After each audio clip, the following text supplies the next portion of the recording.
Hello and welcome to Freshwaves. I'm your host, Bren Masson. Today, we are having another organ donation awareness show. And this time, we are going to be speaking with Sandra Holdsworth. Sandra is a liver recipient of 26 years, and she has done so much in the area of organ donation and organ donation awareness. I'm going to let her tell you all about all the things that she's done in the past. Today we're going to talk a little bit about the fundamentals and the basics of organ donation and tissue donation.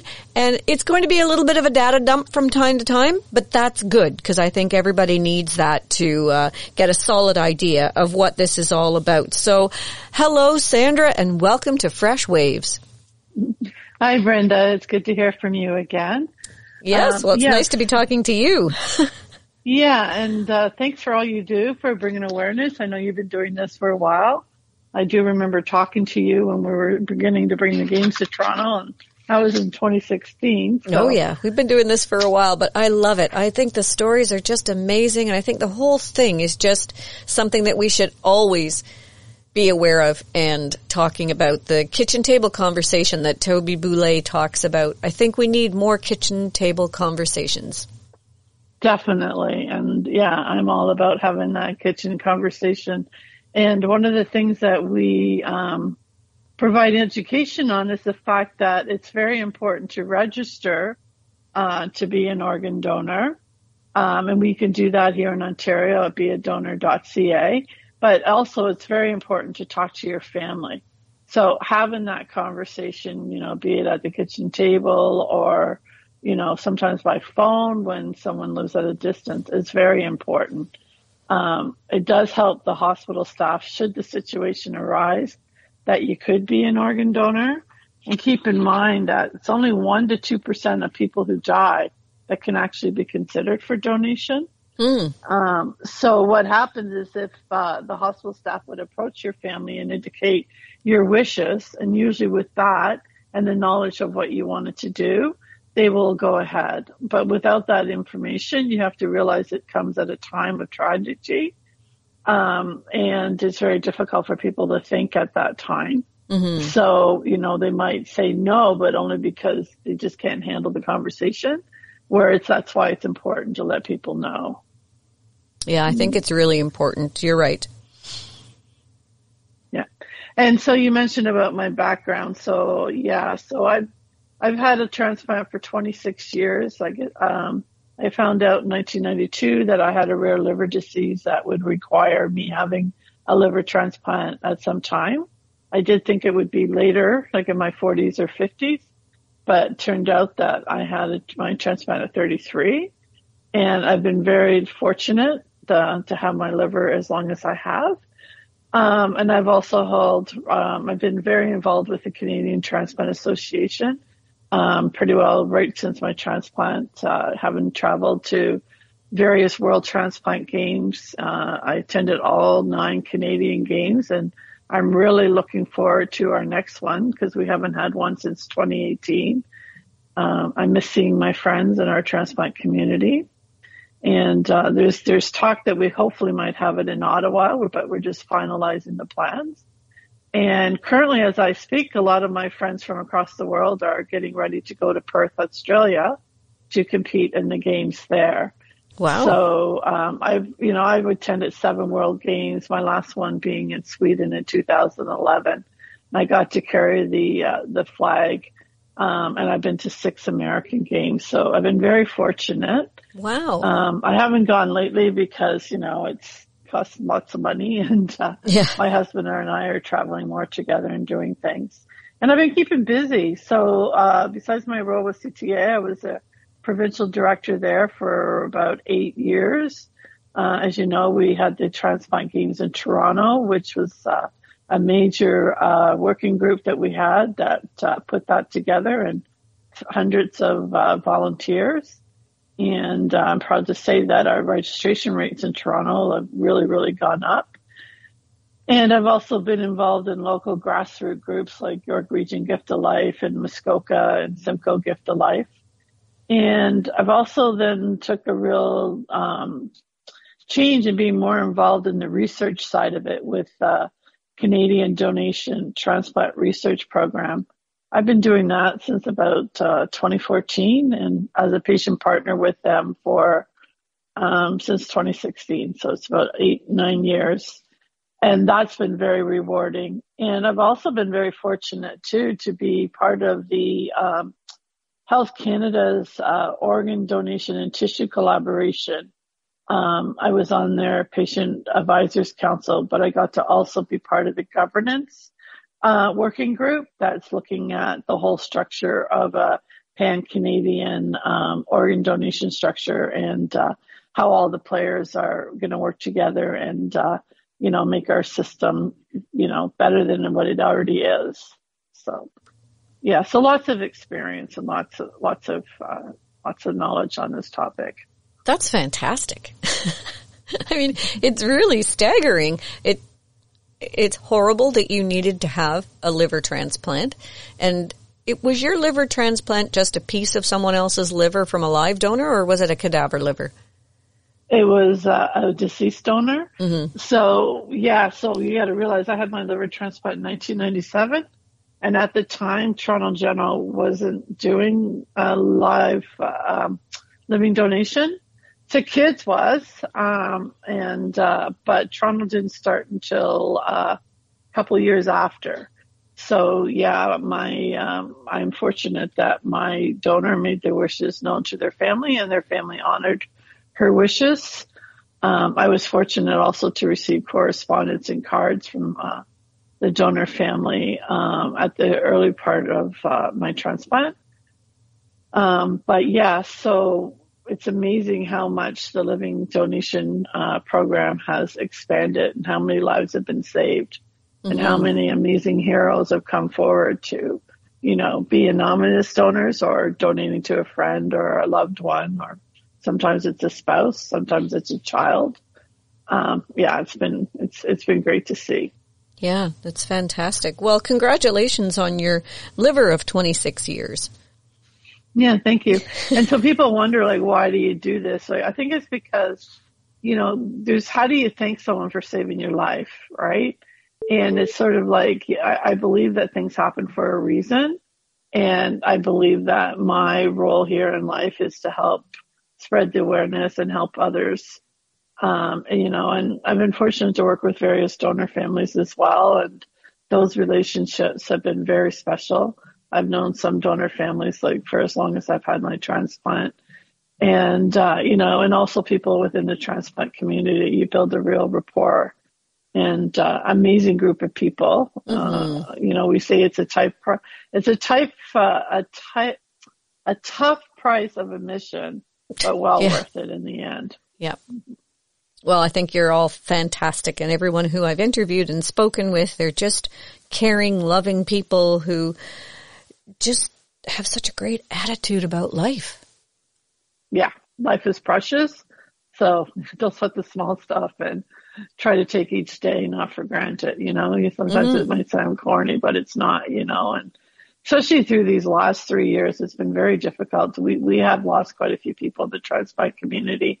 And it was very evident that people didn't quite understand what it is for somebody to be immune compromised. Yeah. And, so there's lots of people out there that were very conscientious and, would wear a mask and would get their vaccine. But there was quite a few that, didn't. And I think it's because they don't really understand, how it impacts other people. So a lot of us, had to stay home, or unfortunately, some of us didn't have a choice and they had to go to work. And, so it's, when they catch this disease, when they catch the virus or any virus, we can't fight it because we take medications to suppress our immune system. So our organs, aren't looked at, will always be looked at as being foreign. But, so there's a fine balance, right? But when you're immune compromised, you're at high risk for, and many of us, there's lots of people, especially lung recipients and others that maybe were, having dialysis or kidney disease, end stage kidney disease or any other kind of end stage disease. would be wearing a mask as well because they didn't want to get sick, so they wouldn't lose out on getting the opportunity to have a transplant. Mm-hmm. Well, I guess that's a big thing too, right? You have to be in great health in order to have a transplant, or as good as health as you can possibly be.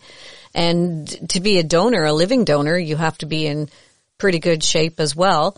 And I guess even if you donate your organs after you've passed, if you filled out to be a donor, you still want to have your body in as good a shape as it can be in so that your organs can go on and be used by someone else. Mm-hmm, mm-hmm.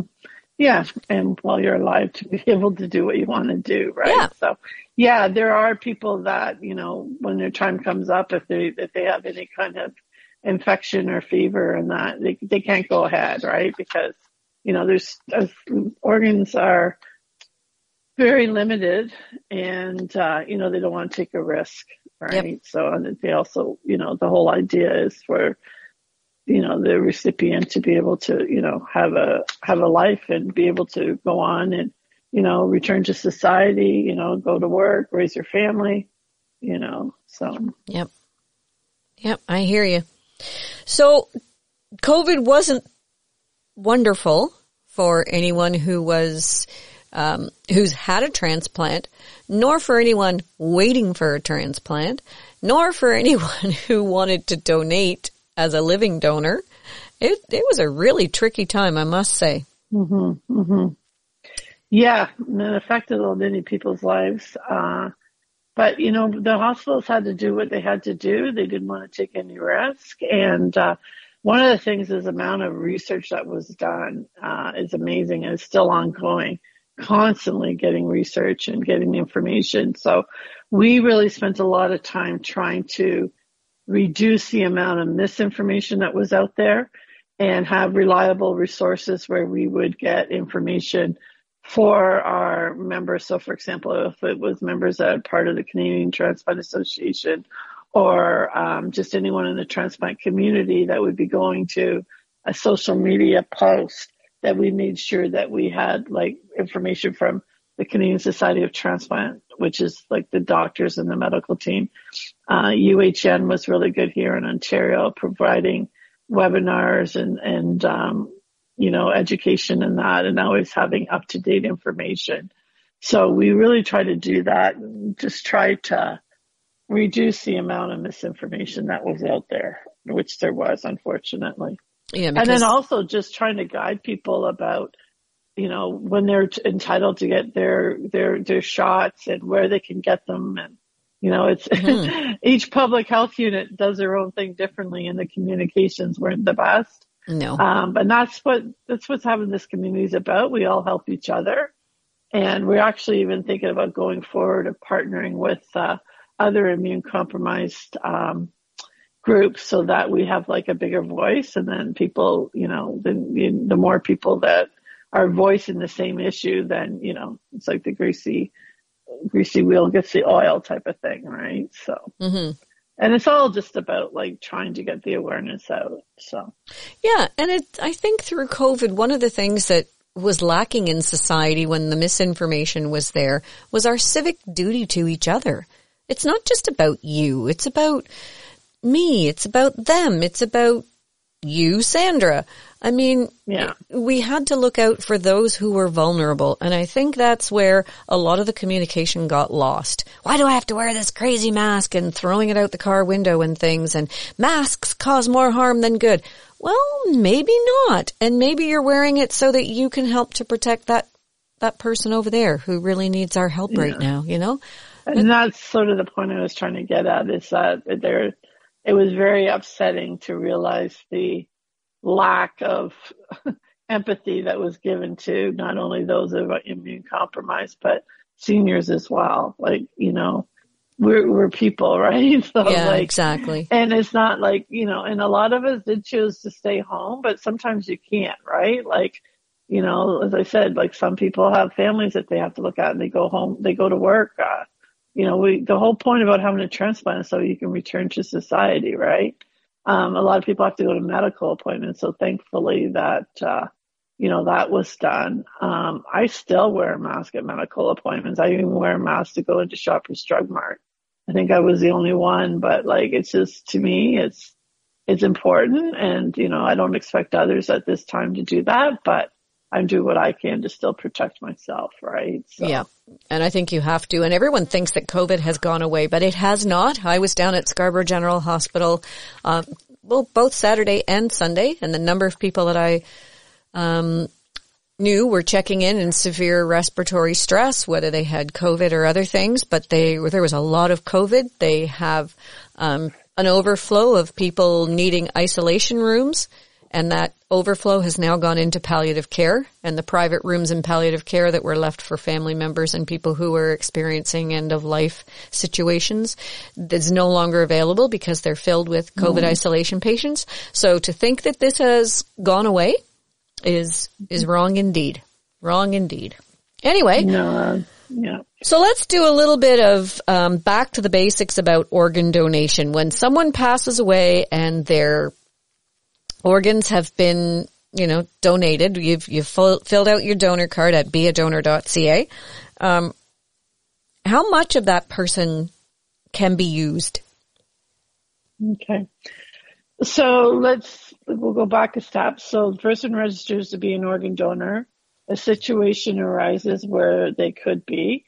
And I just wanted to review the two types of deaths that can take place in order for organ donation to take place. Okay. So one we refer to as NDD, neurological determination of death. And that's the one that people are probably more familiar with, is when someone has been declared brain dead.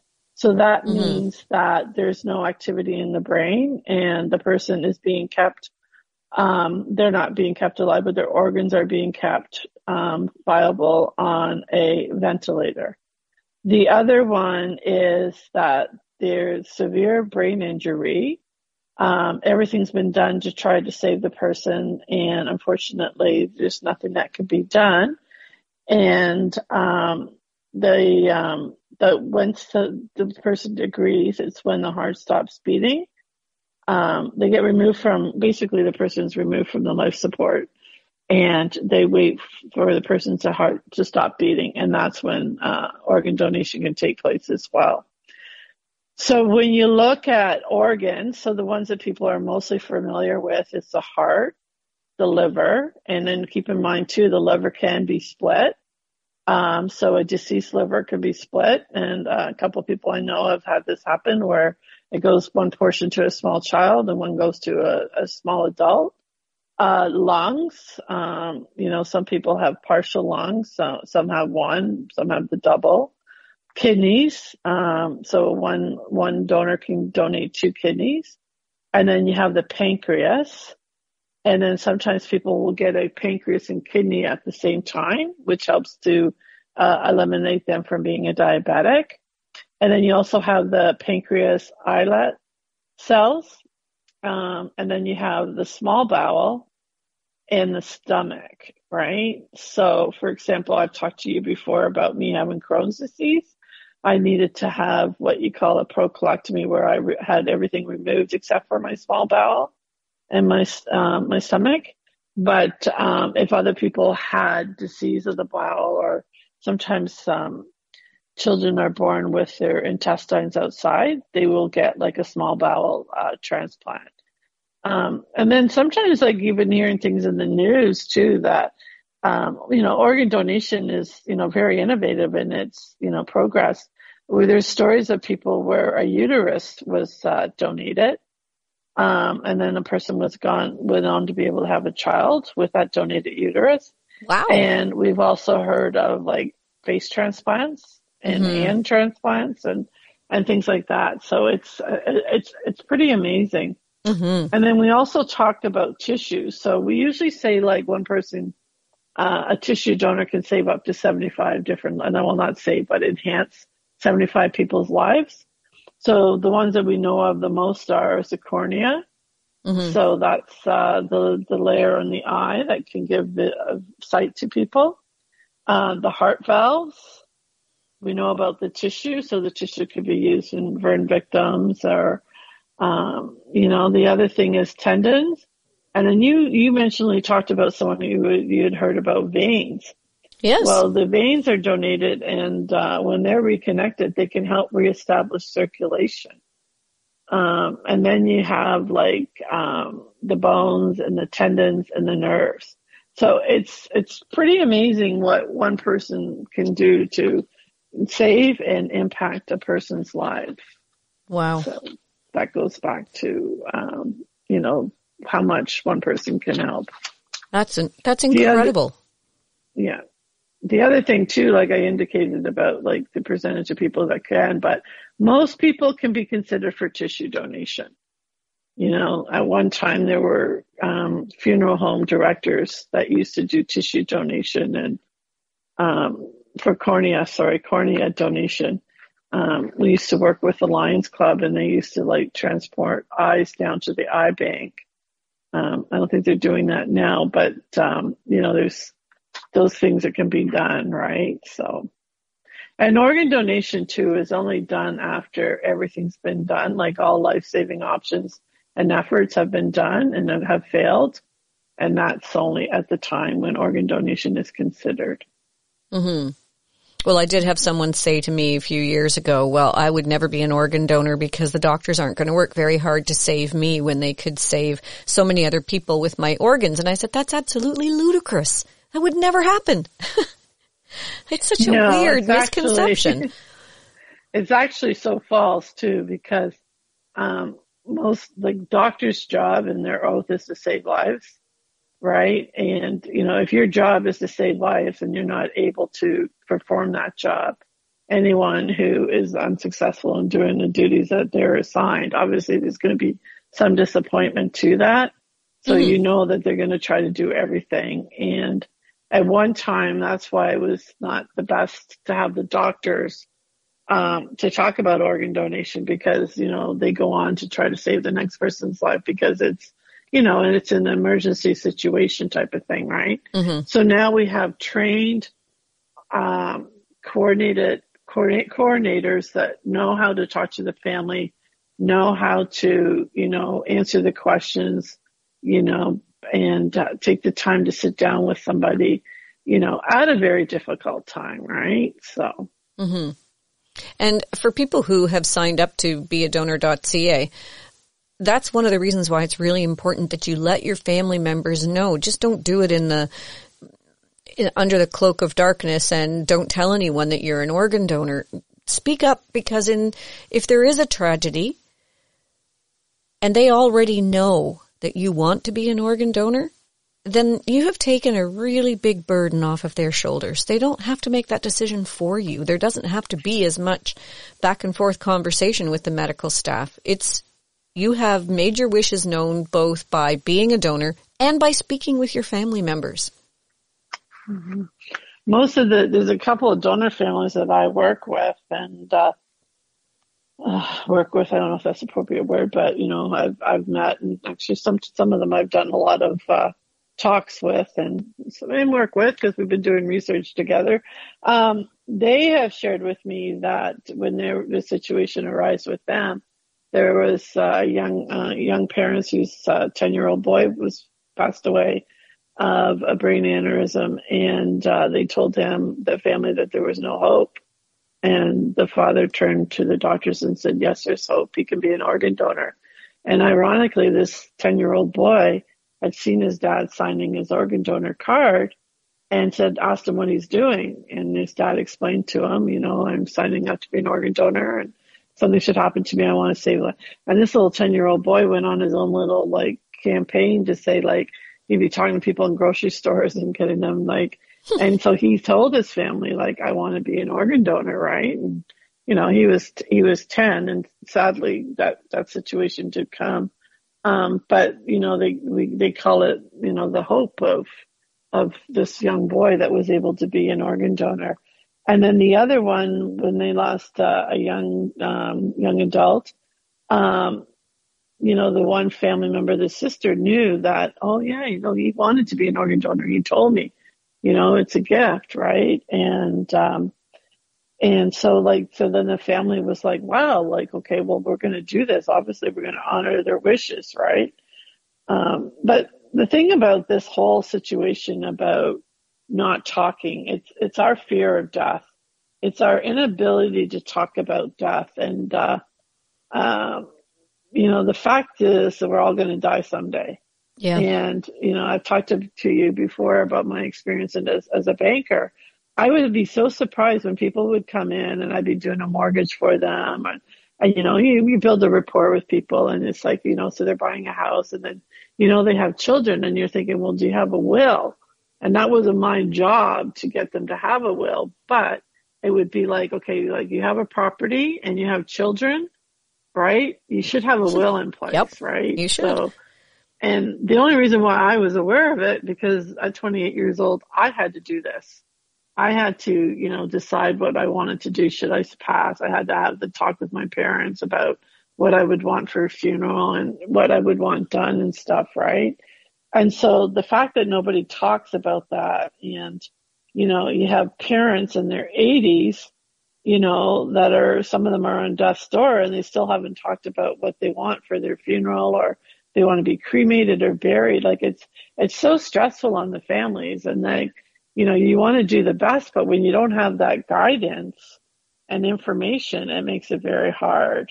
Yeah, it right. does. Yep. So, we're trying to, encourage, we're going to have a campaign coming up that's led by Canadian Blood Services, and it's called Leave Well.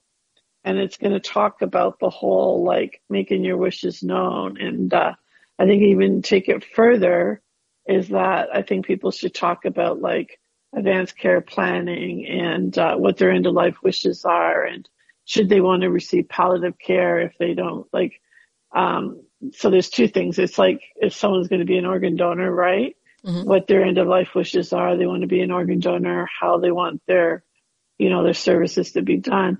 But there's also on the recipient side, there is a reality, unfortunately, that close to 300 people each year pass waiting for the organ donor, waiting for a transplant, right? Mm-hmm.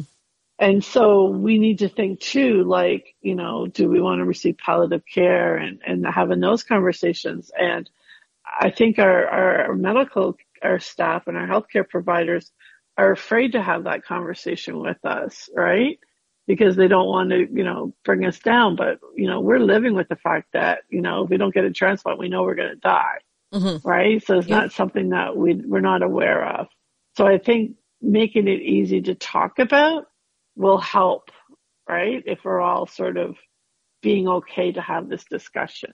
Absolutely. And that's what the Boulets have done. The Boulets have normalized it, like Toby and his son Logan saying, hey, like, I want to be an organ donor, Dad. I think it's great. My buddy did it, and I want to do it as well.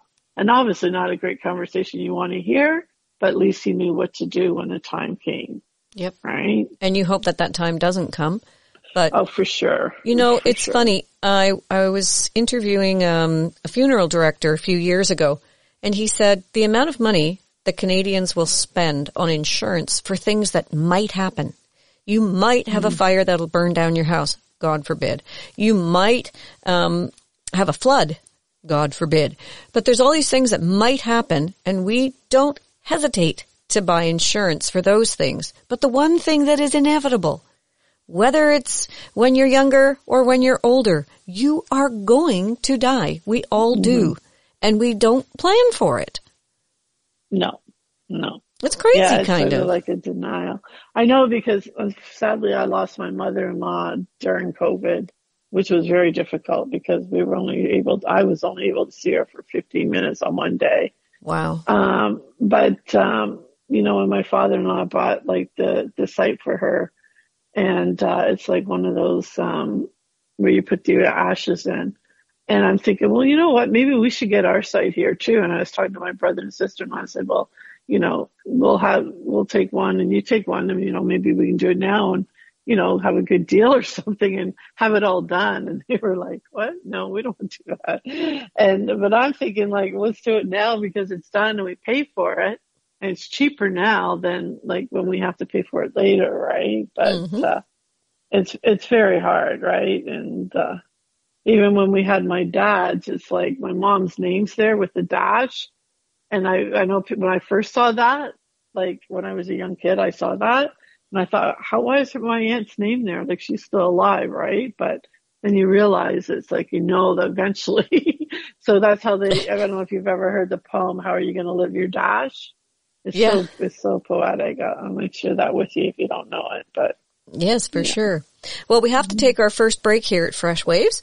And when we come back, we'll continue our conversation with Sandra. We're talking today about organ donation and organ donation awareness. Being a donor, go to beadonor.ca. I'm Bren Masson. This is Freshwaves, and we'll be back right after this, so stay tuned. Hi, this is Bren Masson, host of Freshwaves. April is Organ Donation Awareness Month in Canada, so we are bringing awareness to the airwaves with real life stories of real organ donors, families who have made the difficult decision in moments of extreme tragedy to donate a loved one's organs, and organ recipients themselves. Join us on Fresh Waves. And go to beadonor.ca and register to be a donor today. Today I'm gonna try change the world.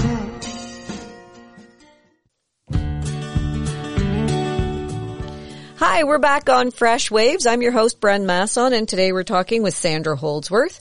And Sandra has a vast amount of experience with organ donation, and she is a 26-year liver recipient. So she's been living with her donor liver, for 26 years. And the amount of work that she has done within the realm of organ donation is staggering. So the liver that was given to her, which gave her this 26 years of life, has been so well worth it. This is an organ donated when someone else was no longer using it. They didn't need it anymore. And I've heard it said, heaven doesn't need your organs. We need them down here. So thank you to whoever donated Sandra's liver, because we are all blessed to have Sandra here, and we're all benefiting from the work that she does in the organ donation awareness realm. So thanks, Sandra. Well, thank you, Brenda. I like that saying. I haven't heard that one for a while. Yeah. Mm-hmm. We used to have T-shirts that said that, sweatshirts. Yeah, I would wear a sweatshirt that said that. That would be a good one. I think I have one somewhere. I pretty well have boxes full of organ donation stuff. Well, I had some questions before we did this show that I thought we could talk about. And one of them was, one of my friends said that she would like to have an open casket for her husband should he ever pass away. As far as she's concerned, he's going to live forever. But can she still have an open casket if he has declared himself an organ donor? Mm-hmm. So what is said about this is that when someone is an organ donor, you can't tell that someone is a donor and that they can have an open casket. And you also have to keep in mind that the surgery that's done for the retrieval of organs is done with the same care as any other surgery, right? So that's why, you can't tell. And the respect that's around a donor at this time.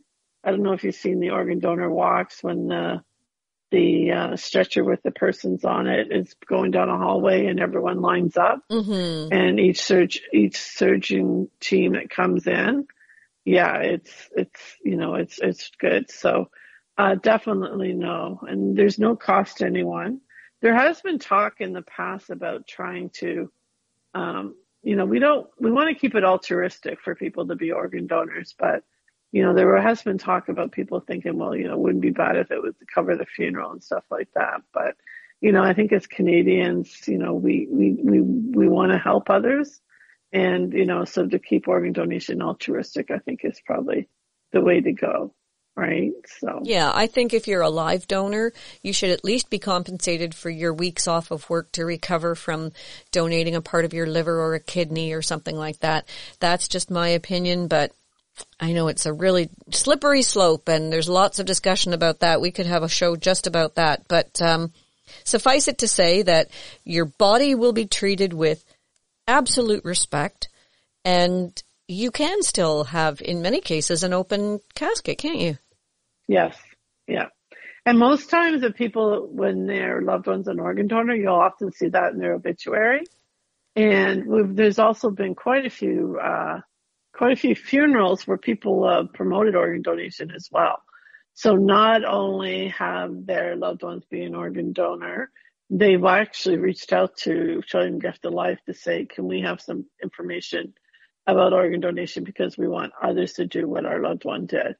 And that to me is just like amazing, because like, you know, the fact that any donor family that continues to promote organ and tissue donation after their, you know, selfish and just, you know, altruistic gift, to me are like real heroes, because they're taking the tragedy and the most difficult time in their life, and they're sharing that with others to help save other people's lives. Yeah, right? It's such a selfless act. That to me is just, yeah. Those people are just like angels. Yeah. Absolutely. Donor angels, I think, is what they call them. Yeah. I think we should all call them that. Angel donors. Yeah. Yeah. Yeah. Okay, so what about another woman had sent me a question, and she said she's always been embarrassed to ask, but she would like to scatter her husband's ashes, and she's afraid that if they sign up for organ donation, that she won't be able to scatter his ashes because there won't be any ashes to scatter. So yeah, there will be, so an organ donor can be cremated, right? And there's still lots that would be able to do that. As far as scattering your ashes, well, technically that's not legal, I don't think, but people do it. So, yeah. So yeah, no, there would definitely be a way to do that. Okay. Now you're really involved in research. Tell us about that. Yeah. So after I stepped down, and even before I stepped down in my position, or my term ended really, because I was there 8 years with the CTA, I started getting involved in the research part of it. And there's an organization called Canadian Donation Transplant Research Program, CDTRP. And I started to hear about them when they got the funding from the government, just after Helen Campbell had her double lung transplant. And they had been on like a sort of road trip to talk about, you know, this new program and how it was going to, you know, do research and stuff. So I got invited to some of their conferences and meetings. And then once they had this PFD platform, which is patient family donors, I was selected to be one of the patient partner co-leads on what they call Theme 5. And that has to do with everything to do with long-term health outcomes for transplant recipients. And so that's been very rewarding, because I've been able to work on some pretty amazing research. And I've also been able to see, by attending these conferences, well, geez, I think I've been to 8, these conferences over the years, learn about research that's going on and stuff. And, you know, just the work that goes behind it and the time it takes to do the research and that. So, it's been very rewarding. And one of the things that I like about the one that I belong to with the long-term outcomes is back in 2015, before we launched this, we did a meeting that brought like researchers and patients and caregivers and clinicians and, you know, everyone together, and other stakeholders. And we all met, and we came up with a list of priorities of what patients and caregivers thought we should be focusing on. And we also came up with, you know, a structure of how the CDTRP would work in that. But a lot of these things file under our long-term outcomes. So like you think about like the importance of exercise and nutrition and mental health. Right. And these are the things that really weren't being talked about. Like, you know, some like the lung transplant program, they had an actual rehabilitation and prehabilitation program. So like before you got a lung transplant, you would go down at the transplant center, and you would go in the exercise room, And because being on the lung transplant list, you had to be within 2 hours of Toronto. So a lot of people that came from across Canada would move to Toronto. So they would be able to go to the hospital and work out. But they didn't really have anything for livers or kidneys. I was told, like, go home and make sure you don't get sick. Oh, but that's my nice. muscles were like fading away and I got really weak. So now what they're learning is that, and even on people who are on dialysis before their transplant, the importance of exercise and nutrition in order to prepare the body for transplant, but also to make the recovery process better and to make the longevity of having your organ last longer, which has been very interesting. There's a whole research project that was done under the title of Can Restore. And that was pretty well the first work I did. The other thing that doesn't get talked about in within 1 or 2 years, the majority of people who have had an organ transplant will suffer some type of mental health issue. So you have to realize that the guilt that goes with having received someone else's organ, the fact that they were able to get a transplant and others weren't, because you know, when you're on the list, you do hear of others that aren't so successful. And just the fact about the medications you're taking, how your body's changing, because some of the side effects can, you know, really change the way you look. And just your overall, you know, you're at a balance because of what your body's been through. And nobody ever seemed to talk about this. And I personally was diagnosed with post-traumatic stress disorder 1 year after my transplant. Wow. And I'm like, well, what do you mean? I can't be depressed. I got to be happy. I had my transplant. But when you start thinking about, you know, I lost my cousin to cancer at the same time. My uncle died on my birthday and he had liver disease. And then just the whole thing about being on this roller coaster of waiting for your life to, you know, for your life and to be able to live. And then all of a sudden it's there. And then, you know, you start going back to normal. It's sort of like being on a roller coaster and then slowly coasting and stopping. But then you still feel this tension, right? So they call it post-traumatic stress. Well, also the fact that you know that you are living, but in order for you to live, someone else had to die. Yeah, like we call that survivor's guilt, and that, you know, that they think about the donor family and, you know, the fact that someone did pass and that you also have someone else's organ, and, you know, you wonder about their life and what their life would have been like. Yeah, it's hard. There's a lot to process.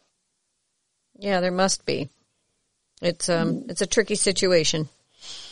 Yeah, and then nobody was talking about it. So once I found out, I started talking about it, and then other people talked about it. But then I would see online, I could tell that somebody was, and then I just started sharing on there. Like, I went, why do I need to hide this, right? Like, just tell people. And then so, like, I'll reach out to someone and say, like, are you feeling sad, or do you, you know? And they go, yeah. And I said, it's normal, right? So one of the things that we're trying to implement in our clinic is called patient-reported outcome measurements. So what happens is before someone goes to the clinic, they fill out like a quality of life survey. And because, you know, when you go to clinic and it's like they check your blood work and they say, oh, your liver's fine, your kidney's working fine. But what about the rest of my body? And so they don't really have a holistic approach. And we've been over the years, probably the last 10 years, trying to change that. And by having these patient-reported outcome measurements, people can say, well, you know, I've been having pain, or I've been feeling sad, right? Or I haven't been able to eat, or I've been having digestive problems and stuff. So it's all part of the integrated care system that we're trying to implement here in Ontario, right? So then they can say, okay, well, I'm your clinician and your liver's fine, but I can refer you to a nutritionalist, or I can refer you to the physical therapy department, or I can refer you to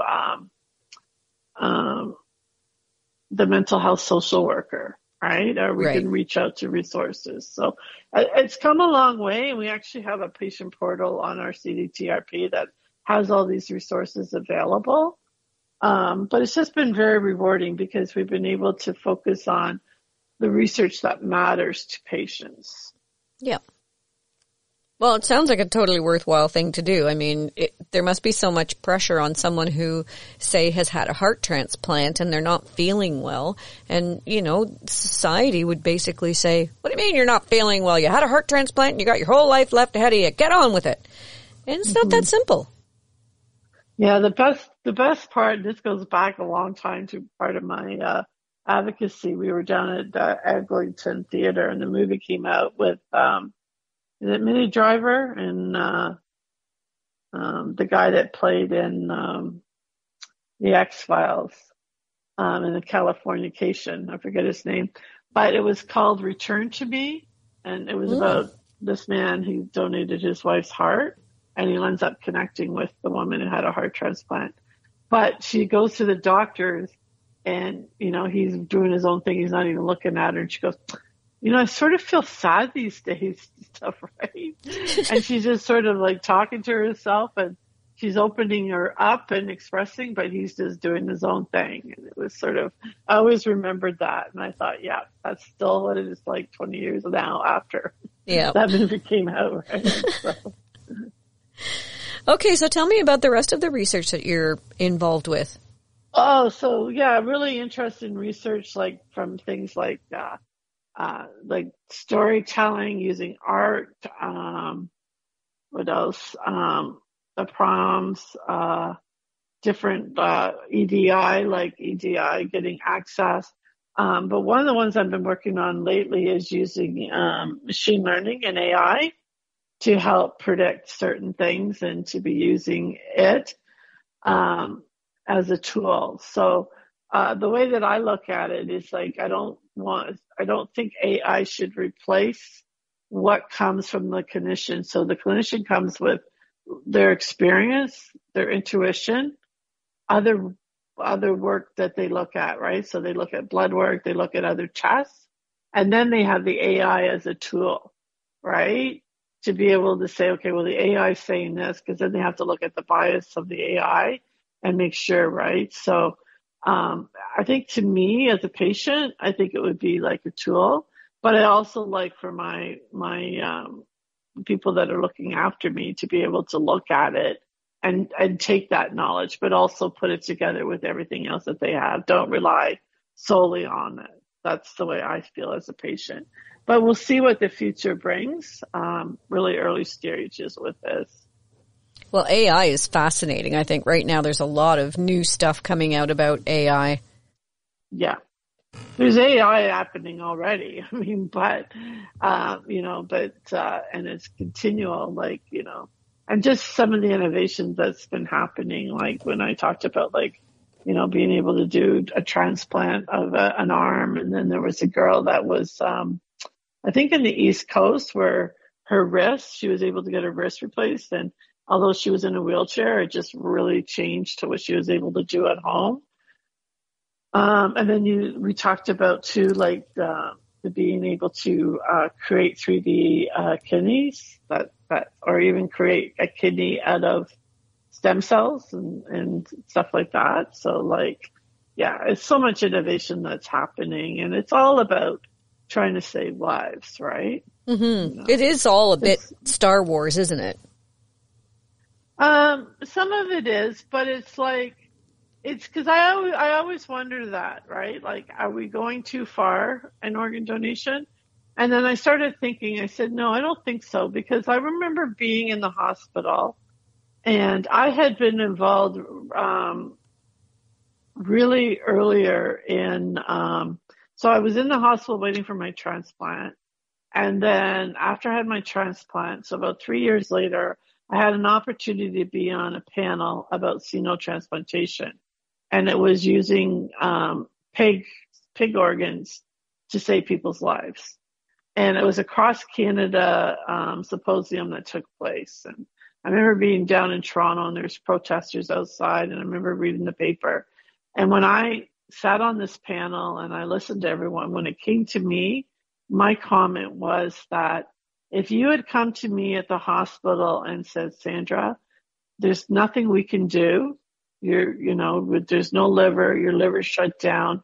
The only thing we could do is consider this pig transplant, right?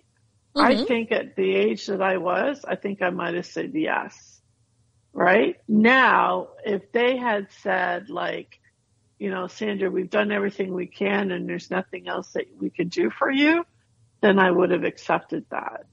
But I said, until you're in that person's shoes, you never know what your decision would be made, right? Now, if I needed another transplant, I don't think I would, right? But I was young. I had my whole life in front of me, right? I mean, I'm still quite young. I'm under 60, but it's there's probably more awareness done. But anyway, that's just how I felt about it, right? Because I still had that major, like, the desire to live and to fight for my life, right? So, I think that's admirable. You have the desire to live and fight for your life. That's just a natural thing. And I think if you're out of options and there's absolutely nothing that can be done, then why not look at alternatives that are a little outside the box? Yeah. And if there isn't, then, prepare to die as well, because, we all die. We already agreed with that, right? So, but I know that people, like, there's other things that are happening in the world outside of transplantation that can extend lives that, people are wondering how far we've gone. I mean, even like the desire for people to stay young, right? Like, I've never dyed my hair. That's just my own thing. I'm turning gray. I don't mind. I look at my face. I'm getting old. I'm not going to rush and get Botox or anything like that. Like, I'm going to age gracefully, but, do you feel it? Yeah. If there's a magic potion you could drink and be 16 again or 20, yeah, but that's not the reality we live in, right? Right. So, right. I figured I'm going to go to heaven and I'm going to come back as somebody, much better. A different body and another assignment, maybe. I have a friend who, when you ask him, he says, I'm 71. I just turned 71.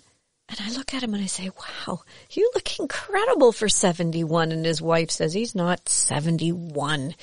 He's 57. Oh. And he says, it would be really dumb if I keep telling people that I'm 29. He said, I don't look like I'm 29. They would all say, "Boy, you look awful for your age." And he says, but if you're in your 50s or 60s and you say that you're 71, people think, wow, you look great for your age. That's funny. There's different ways of looking at things, right? People are living a lot longer. Like, my friend posted on Facebook, her dad turned 101, and I was looking at it and I'm thinking, oh my God, he looks great. I mean, my father-in-law is going to be 89 and he's out playing tennis and pickleball and, people are much younger, but unfortunately, some of us who have lived with chronic illnesses, we age a lot quicker, unfortunately. Well, yeah, your bodies have gone through an awful lot, but you're still here and you're still working with all of these organizations and you're doing amazingly important stuff. So I can't thank you enough for all that you do for everyone. Thanks. It's rewarding. Well, as usual, we're running out of time here on Freshwaves. Yes. And we could go on talking about this for another hour, I'm sure. And we will have more information and more shows coming your way. So if anyone is really interested in getting involved in the organizations that you've been involved with, how do they do that? How do they get involved with the CDTRP? Boy, that's a mouthful. I can send you a link to their website. They're looking for patient partners, and Canadian Transplant Association actually offers free membership. So you can join and you can find out about the amazing things that they're doing. I mean, unfortunately, the last 3 years we've been limited to what we can do, but, having the transplant games, and we also do fun social events as well. We have a dragon boat team that's been active. I don't know if Melanie talked to you about that. She was part of it in 1997. Mm-hmm. They've been going on. Donna Fleming is still running it.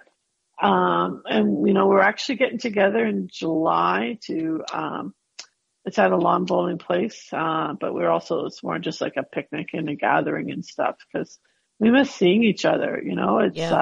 It's been a tough time, right, for everyone. Definitely. It doesn't matter what community you're in. We've all been impacted by this, and just being with people again is going to be good. Yep. And you will be with like-minded people, so everyone will be respectful, and that's a nice place to be too. Yes. Yeah. And I'm fortunate too. I have really, good family members as well that appreciate it. Unfortunately, I missed 3 Christmases. This year was because of snow. Oh boy. I was all ready to go. We got snowed in Muskoka. So. Oh, rats. Anyway, Brenda, I really appreciate everything that you do.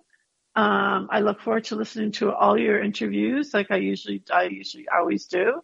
Yep. And to hear some of my friends talk and share their stories, and just thank you so much to you and your station there. Thank you. And I wish you all the best, and just, Thanks. We're just so proud of everything that you've been able to do. So. Well, thank you. And we right back at you. Yeah, no, it's nice. It's nice when we can have our voices heard, and be able to share that and get other people to listen and share it. So. And I guess the main message that we're trying to get across in the month of April is go to beadonor.ca, register to be an organ donor, learn your facts. If you're hesitant because you don't know a few things, then listen to this broadcast again. You can go to our YouTube channel, that's Freshwaves Radio, and you can listen at your leisure. And we broadcast on Whistle FM every Sunday morning at 8 a.m. I know it's early, but what a great way to start your day with some fresh waves. And there's all kinds of different organizations and places to get information. The Trillium Foundation has a lot of information. The Canadian donation, what is it called, Sandra? Canadian Blood Services. Yes. Actually, blood.ca is excellent. Yeah, that's a great one. And they have a lot of answers to your questions, and don't think that the questions are out of the norm. They're questions that everyone has. So don't be afraid to do your homework, but beadonor.ca. That's the place to go. Yeah. Thank you, Brenda. Well, thanks again, everyone, for joining us on Fresh Waves. We've had a wonderful morning, and we will speak to you again next week on Fresh Waves. Have a great day.